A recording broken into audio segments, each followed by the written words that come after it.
یعنی آپ اندازہ لگائیے کہ ان مثالوں سے 1400 سال پہلے کے بدو کو سمجھایا جاتا ہے کہ اس جسم انسانی میں جو تمہیں بالکل طبی پیکر نظر آتا ہے، جو واقعی جس وقت تم دفن کرتے ہو تو کچھ دنوں کے بعد دیکھتے ہو کہ وہ زمین میں وہ زمین کھا جاتی ہے اس کو، اس کے اندر ایک شے ہے، جس طرح سے دانے کے اندر ایک چیز تمہیں نظر آتی ہے نا کہ وہ پھر سے بہت طویل القامت کھجور کا درخت بنتا ہے اور فصلیں بنتی ہیں اور پھل بنتے ہیں، رزقا للعباد وَأَحْيَيْنَا بِهِ بَلْدَةً مَيْتًا۔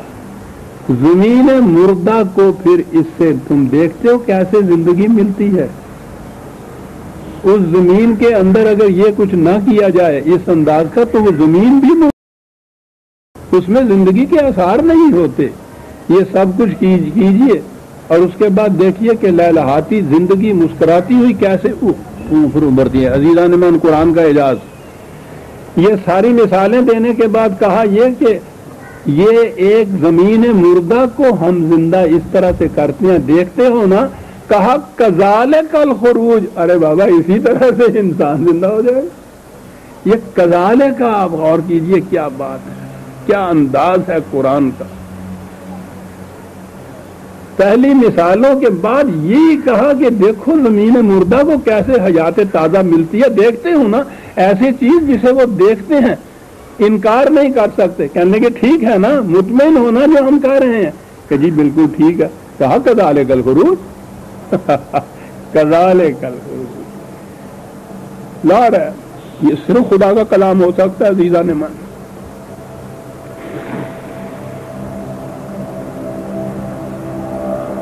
خاکھا گردیدام مہر بتاں گردیدام بسیار خوباں دیدام اما تو چیزیں دیگری، بہت کچھ پڑھا عزیزان من، ساری عمر گزر گئی اس کے اندر، افلاطون سے لے کے آج کے آئنسٹائن تک چھوڑا کسی کو نہیں۔ میں عقیدے کی بنا پہ نہیں کہتا، علی وجہ البصیرت کہتا ہوں کہ یقیناً یہ چیز جو ہے یہ کسی انسان کا قول نہیں۔ آپ بھی ذرا تھوڑی سی عربی پڑھ لیجیے تو قرآن سمجھ میں آ جاتا ہے، یہ کوئی مشکل زبان نہیں ہے، اس کی بڑی آسان زبان ہے، اور پھر آپ کو بھی لذت ملے گی۔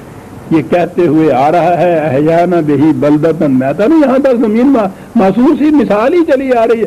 کذالک الخروج، یہی بات پوچھتے تھے نا تم۔ کہا کہ اتنی بین چیز، لیکن انسان کی مفاد پرستیاں وہ اس طرف اسے آنے نہیں دیتی کہ وہ چیز جو دل میں بھی خیانت کا خیال گزرے گا اس کا بھی مواخذہ ہوگا، اور وہ پھر سامنے ہوگا جس کے خلاف میں نے یہ خیانت کا خیال کیا تھا۔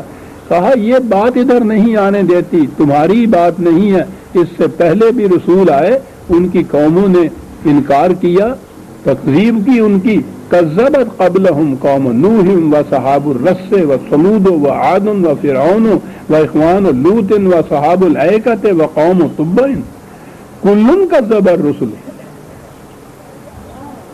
یہ تمام اقوام سابقہ اسی مسئلے کے اوپر انہوں نے تکذیب کی تھی۔ بات یہ تھی جو کہنے کی تھی کہ تمہارے ہر عمل کا نتیجہ آئے گا، تمہیں بھگتنا پڑے گا۔ انسان اسے ماننے کو تیار نہیں ہوتا، خود فریبی میں مبتلا رہنا چاہتا ہے، یوں کہہ لیجئے، جی نہیں چاہتا ماننے کے لیے کہ پکڑا جاؤں گا۔ کہا یہ سارا کچھ انہوں نے کیا، تمام رسولوں کے ساتھ ہوا، اور پھر اس دنیا کے اندر بھی جو ان کا عشر ہوا، یہ جو ان کی اجڑی ہوئی بستیوں کے کھنڈرات کی اینٹیں ہیں، ان پہ جا کے پڑھو ان کی داستانیں، کیا کہہ رہی ہے تمہیں۔ بڑی بڑی قوت و شوکت کی مالک قومیں تھیں، آج دیکھو تو صحیح کہ ان کی داستانیں باقی رہ گئی، احادیث ان کی کہانیاں ان کی باقی رہ گئی، کچھ باقی نہیں رہا ان کا، اس لیے کہ غلط نظام تھا، اور غلط نظام بنیاد یہ تھی کہ یہ جو آخرت کا تصور قرآن دے رہا ہے اس پہ ایمان نہیں تھا صاحب۔ اب یہ جو تم کہتے ہو کہ خدا یہ ان مردہ کو پھر زندہ کر دے گا، دوبارہ پیدا کر دے گا، اگلی ایک اور دلیل اس کے لیے آ رہی ہے، افعینا بالخلق الاول بل ہم فی لبس من خلق جدید۔ تورات میں یہ ہے کہ خدا نے اس کائنات کو پیدا کیا تو 6 دن تو وہ پیدا کرتا رہا اس میں، اور چھٹے دن کے بعد وہ تھک گیا تو 7ویں دن وہ سو گیا آرام کرنے کے لیے، تھک گیا تھا۔ یہ سبت کا دن جو ان کے ہاں ہوتا ہے نا، 7th سیٹرڈے، یہ ہے نا جو ہولی ڈے کا دن ہے، اس کو ہولی ڈے کہتے اس لیے ہے، مقدس دن ہوتا ہے ان کے ہاں، کہ خدا بھی آرام کر رہا تھا تم بھی آرام کرو۔ یہودیوں نے اپنے ہاں ہفتے کو یہ رکھا، عیسائیوں کی اور یہودیوں کی تو کھٹ پھٹ پہلے دن سے چلی آ رہی ہے۔ یہ تو ان کی سیاست ہے نا جو امریکہ اور اسرائیل کا گٹھ جوڑ ہو رہا ہے، ورنہ یہودی اور عیسائی تو ایک دوسرے کو پوچھو نہیں کیسے بات، اٹ کو تیرا یار جنہوں کہنے، ساری تاریخ ان کی ایسی تھی تب، جو کچھ بھی یہودی کرتے تھے عیسائی ان کے خلاف کرتے تھے، وہ ختنہ کرتے تھے انہوں نے کہا ہم ختنہ نہیں کریں گے، وہ خنزیر کو حرام سمجھتے تھے یہ کہتے تھے ہم حلال سمجھیں گے، یعنی میں ان کے خلاف۔ وہ سیٹرڈے کو سبت مناتے تھے، انہوں نے کہا کہ ہم سنڈے کو سبت منائیں گے، ٹھیک۔ تصور یہ تھا کہ 6 دن کی تخلیق کے بعد خدا تھک گیا اور پھر وہ آرام کر کہہ رہے ہیں کہ کیا خیال ہے تمہارا کہ خدا اس خلق اول کے بعد پھر تھک گیا ہے جو پھر وہ اس جیسی خلق پیدا نہیں کر سکتا؟ کیا ہوا؟ پھر وہی بات قرآن کا اعجاز، پہلے کہا ہے خلق الاول، کوئی بھی لکھتا تو اس کے بعد جو دوسری تھی نا خلق ثانیہ اس کو کہتا، دوسری سیکنڈ کریشن جسے کہتے ہیں، the first creation then second, یہی کہا تھا، اس کو یہ دوسری یا سیکنڈ نہیں کہا، خلق جدید کہا ہے، یہ اسی قسم کی دوسری تخلیق نہیں بلکہ ایک اور ہی قسم کی تخلیق پیدا کر دینا۔ کیا بات ہے! اس تخلیق کو بھی پہلی تخلیق سے بالکل الگ، متفرق اور مختص کرنا، اسے خلق جدید کہنا، بالکل نئی کریشن۔ اور واقعی اس کے مرنے کے بعد کی اس تخلیق کا تو ہم تصور کر ہی نہیں سکتے، لیکن بہرحال موجودہ جو کچھ یہ محسوس ہے اس سے تو وہ ایک خلق جدید ہی ہے نا۔ تو یہ خلق جدید کہا ہے، وہ خلق جدید ہوگی۔ کہا کیا ہم پہلی تخلیق سے تھک گئے تھے؟ جو تم کہتے ہو کہ وہ ایک خلق جدید جو ہے ہمارے لیے ہم نہیں کر سکتے، تم شک میں پڑے ہوئے ہو کہ پتہ نہیں خدا میں اتنی طاقت باقی رہ گئی ہے یا نہیں کہ اٹھ کے اتنا کام کر سکے۔ کہا یہ سوچ رہے ہو تم، خدا کے متعلق بھی تم نے بہت غلط اندازہ لگایا ہے، وہ تھکتا نہیں، ایو قیوم نا تم ولا نوم بھی نہیں، نیند تو ایک طرف، اسے تو اونگ بھی نہیں آتی، زندہ ہے اور ہر ایک کو زندگی بخشتا، قیوم ہے بغیر سہارے کے، ہر ایک کو قیام ہونے کا سہارا دینے والا ہے۔ کہ انسان، بات یہی ہے نا جو ہم کہہ رہے ہیں کہ خیال تک پر بھی مواخذہ ہوگا، مشکل کیا ہے؟ وَلَقَدْ خَلَقْنَا الْإِنسَانَ وَنَعْلَمُ مَا تُوَسْوِسُ بِهِ نَفْسُهُ۔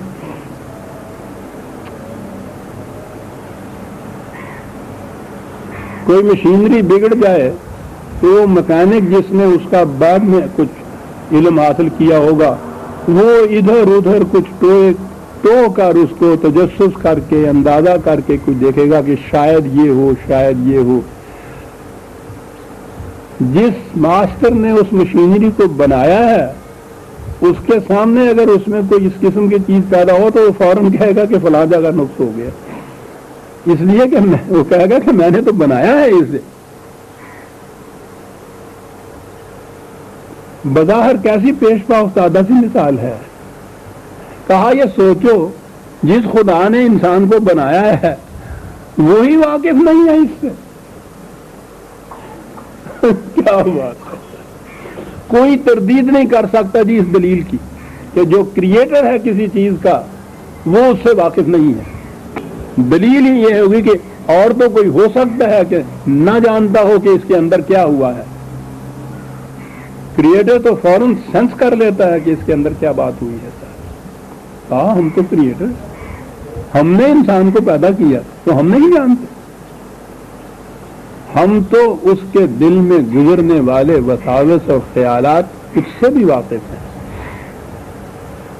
ہمیں تو ان کا بھی علم ہے۔ وَنَحْنُ أَقْرَبُ إِلَيْهِ مِنْ حَبْلِ الْوَرِيدِ، اور پھر یہ کریٹر کہیں دور نہیں گیا ہوا کہ موٹر کے اندر نقص تو واقع ہو کہیں گجرا والے کے قریب اور کریٹر بیٹھا ہو کراچی میں، تو وہاں سے بلائیے اس کو، پتہ نہیں کتنا وقت لگے، کہنے لگے وہ ہم تو اس کی رگے جان سے بھی زیادہ قریب بیٹھے ہوئے ہیں۔ یہ اور مسئلہ دوسری طرف چلا جائے گا۔ اللہ تعالیٰ کا یہ حبل ورید سے بھی قریب ہونا انسان زندگی کی شاہراہ جو ہے اس کے قریب کہا ہے۔ یہ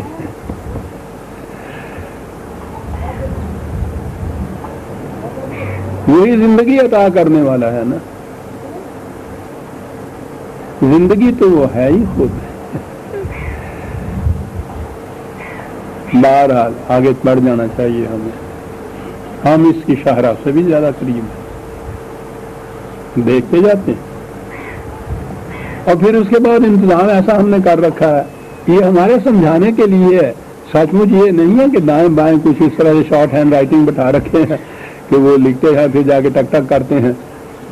اِذْ يَتَلَقَّى الْمُتَلَقِّيَانِ عَنِ الْيَمِينِ وَعَنِ الشِّمَالِ قَعِيدٌ، اس کے دائیں بائیں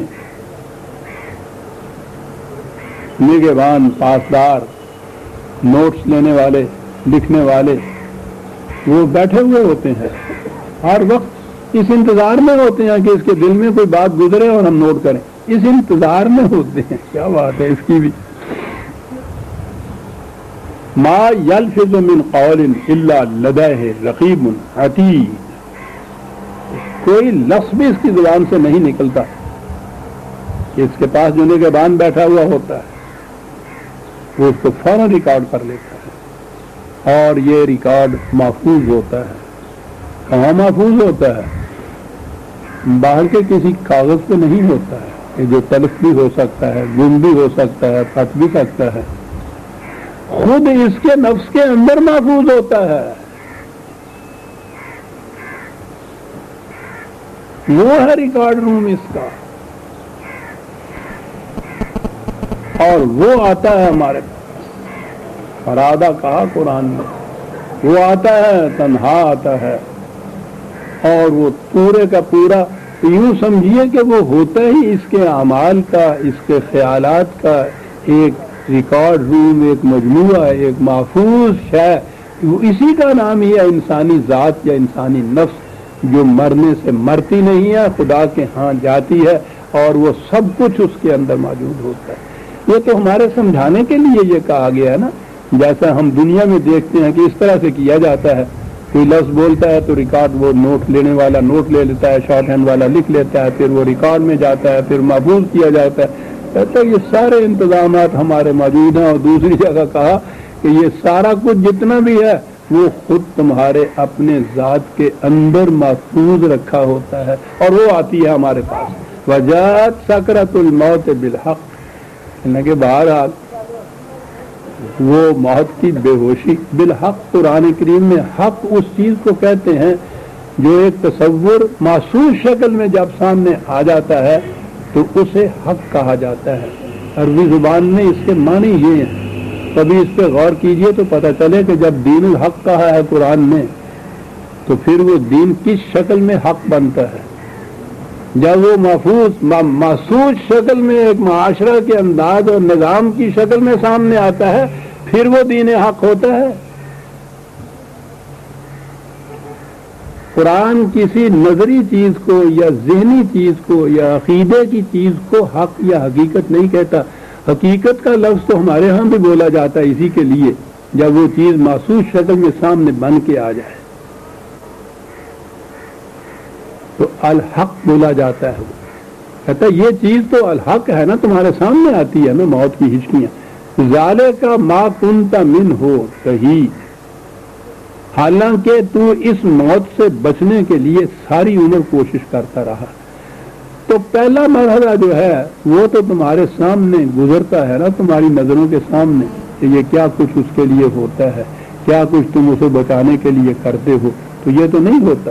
اور اس کے بعد میں نے کئی دفعہ یہ عرض کیا ہے کہ مرنے کے بعد کی زندگی کے متعلق قرآن نے جن تفاصیل کو بیان کیا ہے وہ اس کے آخری پاروں میں پوری تفصیل اور تشریح کے ساتھ آئے ہوئے ہیں، اور میں ملتوی کیے جاتا ہوں اس کو جہاں جہاں یہ چیزیں ضمناً آ رہی ہیں کہ جب ہم اس مقام پہ پہنچیں گے تو چونکہ موضوع ہی یہ ہوگا اس کا، اس لیے اس وقت ہم اس کی تشریح میں جائیں گے۔ اس سے پہلے پیس میل طریقے کے اوپر ٹکڑے ٹکڑے کر کے اگر اس کو سمجھیں گے تو بات سمجھ میں نہیں آئے گی۔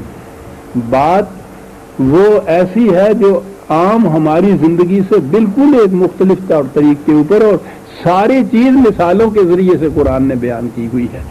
وَنُفِخَ فِي الصُّورِ ذَلِكَ یوم الوعید، کہتا یہ موت کی ہچکیوں تک تو تم نے دیکھ لیا، اس کے بعد مر گئے اور تم نے سمجھا معاملہ ختم ہو گیا، یہ بات نہیں ہے۔ اب یہی جو ہے میں نے عرض کیا ہے کہ اس وقت میں پھر یہ عرض کروں گا، نفخ فی الصور، سور پھونکا جائے گا۔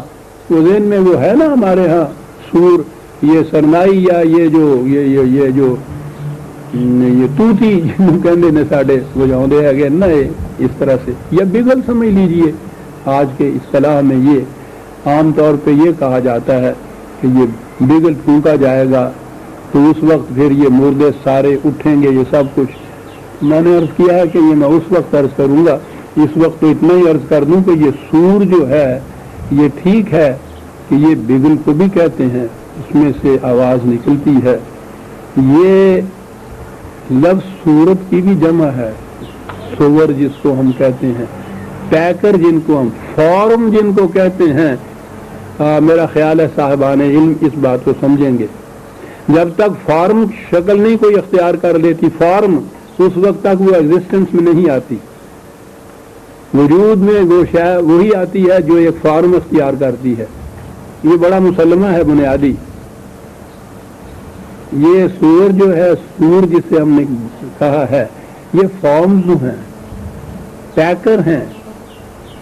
نفخہ کے معنی ہوتا ہے اس میں توانائی بھر دینا۔ کہا موت تک تو تم جانتے ہو، پھر دیکھتے ہو کہ مردہ ہوتا ہے، ہمارے لیے مشکل نہیں ہے کہ ہم پھر ان پیکروں میں اثر نو توانائی بھر دیں۔ کیا بات ہے، اس انداز میں بات کر جاتا ہے ذالک یوم الوعید، اور وہ ہے وہ دن جس کا ہم تم سے وعدہ کر رہے ہیں۔ مرنے تک تو تم جانتے ہو، وہ نہیں تم جانتے ہو کہ پھر ان پیکروں میں توانائی کیسے بھری جائے گی۔ وہ ہے یوم وعید جو ہوگا۔ اور پھر اس کے بعد قرآن کا انداز سمجھانے کا یہ ہے، وہ ایسے سمجھاتا ہے جیسے ایک عدالت ہو، وہاں جج بیٹھا ہوا ہو، یعنی اللہ تعالیٰ بارگاہ عدالت میں جیسے ایک میز کرسی ہوتی ہے، جج ہوتا ہے بیٹھا ہوا، ملزم لائے جاتے ہیں، ساتھ اس کے ایک سپاہی ہوتا ہے، اس میں ہتھکڑی میں جکڑا ہوا ہوتا ہے، پیچھے ایک نگران ہوتا ہے، 2-4 اس کے ساتھ گواہ ہوتے ہیں۔ سمجھانے کے لیے قرآن یہ نقشہ پیش کرتا ہے، بتانے کے لیے کہ ہم دھاندلی نہیں کرتے کہ کوئی آیا سامنے اور جس کو جی چاہا ہم نے کہا بھیج دو جنت میں کہا اس کو جنت میں بھیج دو، یعنی میں یہ سمجھانے کے لیے کہ ہمارے ہاں عدل کا پورا طریقہ برتا جاتا ہے، یہ باتیں کہی گئی ہیں۔ ورنہ بات تو اس نے یہ کہی ہے کہ تم خود اس کا اقرار کرو گے کہ ہاں صاحب میں نے یہ جرم کیا ہے، تو اس میں تو ضرورت ہی نہیں رہتی نہ کسی شاہد کی نہ گواہ کی۔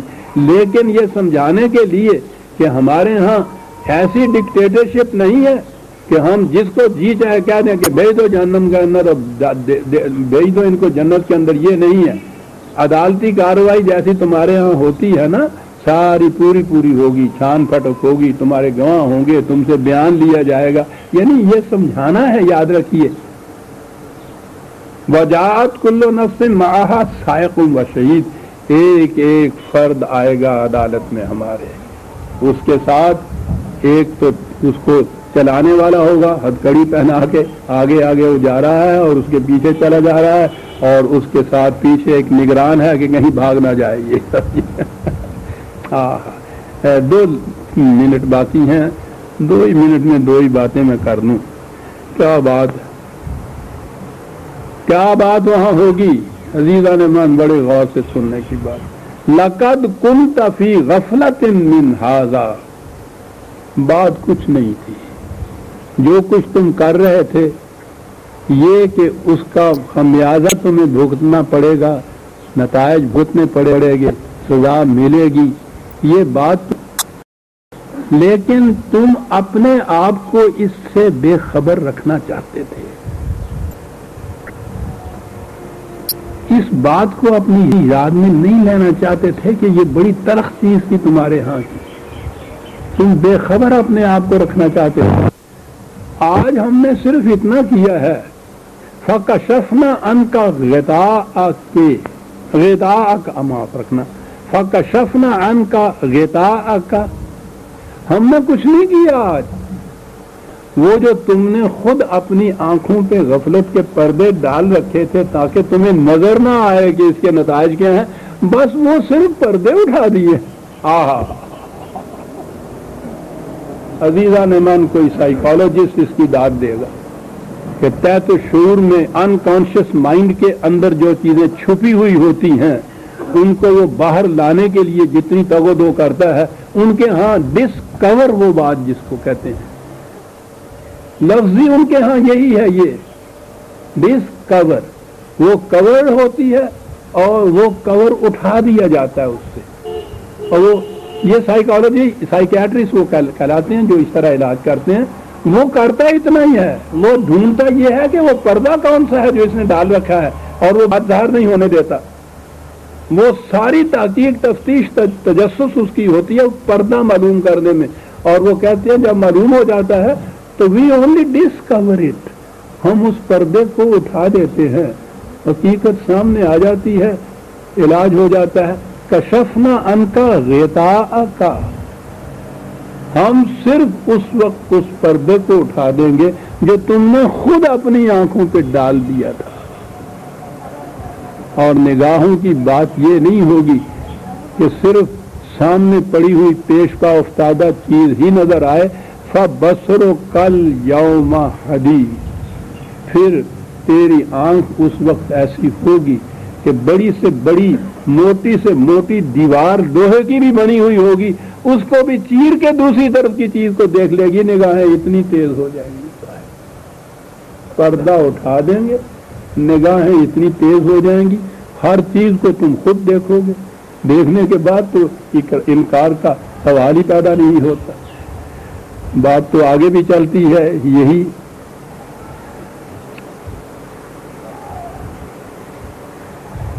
وقت ہوگا.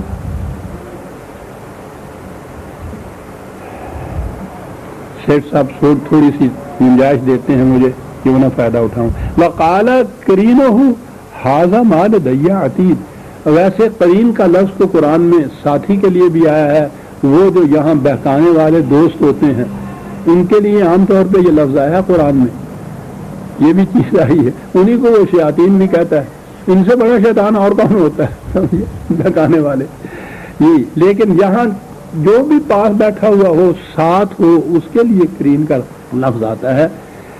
کہا یہ سارا کچھ تو یہ کچھ اس کو یوں دکھا دیا جائے گا اور وہ جو اس کے ساتھ ہوگا وہی اس کا نفس جو ریکارڈ ہے اس کا، وہ یہ کہے گا کہ یہ سارا کچھ جو ہے، اس سے کہے گا کہ یہ کچھ نیا نہیں ہے، یہ سارا ہی میرے پاس تیار رکھا ہے تمہارے خلاف. کیا ہوا؟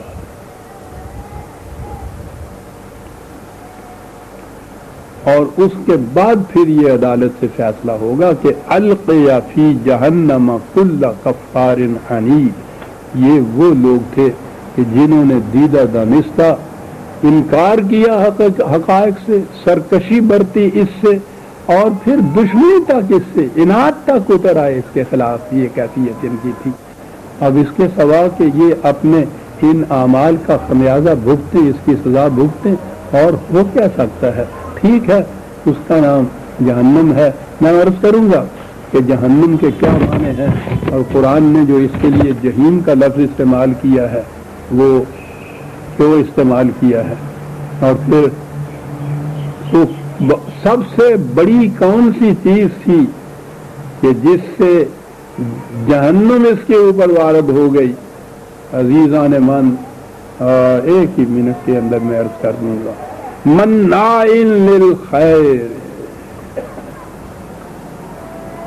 دولت کو سمیٹ کے اپنے لیے رکھتے تھے اور روک کے رکھتے تھے ان کی طرف سے جن کو اس کی ضرورت ہے، یہ ہیں جن کو کہا جائے گا کہ بھیج دو جہنم کے اندر، اور تفصیل آئندہ صحیح عزیزان نے سب سے بڑا جرم قرآن نے یہ قرار دیا، یمنعون الماعون، وہ رزق کے جسے بہتے پانی کی طرح ہر غریب کے گھر کے آگے سے گزرنا چاہیے، آوازیں دیتا ہوا کہ آؤ پیاسو بھر لو اپنے اپنے ڈور، یہ اپنے اپنی جگہ اس کو روک رکھتے ہیں کہ کوئی دوسرا اس سے پینے نہ پائے۔ کہا کہ اس سے بڑا جہنم کا مستحق اور کون ہو سکتا ہے صاحب؟ یہ ہے عزیزان من، وہ کیوں سنیں گے وہ یہ چیزیں قرآن کی؟ ربنا تقبل منا انک انت السمیع العلیم، سورہ قاف کی آیت 25 تک ہم آج آ گئے، 26 میں آئندہ